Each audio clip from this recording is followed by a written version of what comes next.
ملک کے مختلف علاقوں میں مانسون کی بارشوں کی موسلادھار انٹری ہو گئی۔ پنجاب، خیبر پختونخوا، گلگت بلتستان کے مختلف شہروں میں تیز بارش سے جل تھلیک ہو گیا۔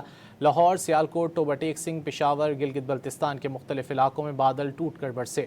موسم کی صورتحال پر رپورٹ دیکھتے ہیں۔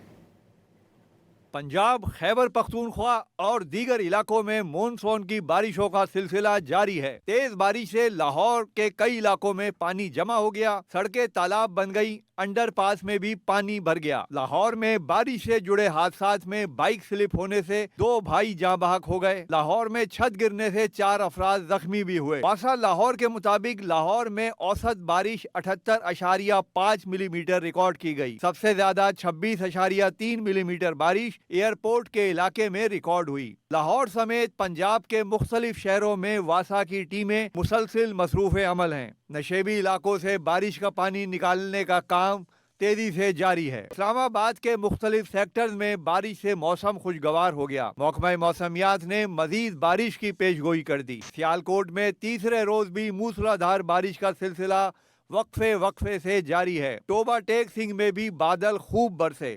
گلگت بلتستان کے مختلف اضلاع میں سیلابی صورتحال ہے۔ بارش سے مکانات، پل، سڑکیں متاثر ہوئی ہیں۔ خیبر پختونخوا میں بھی کہیں ہلکی اور کہیں تیز بارش ہو رہی ہے۔ NDMA نے مزید بارشوں، اربن فلڈنگ، تودے گرنے کا خدشہ ظاہر کیا ہے۔ سیاحوں اور مقامی آبادی سے اپیل کی گئی ہے کہ بارش کے دوران احتیاط کریں۔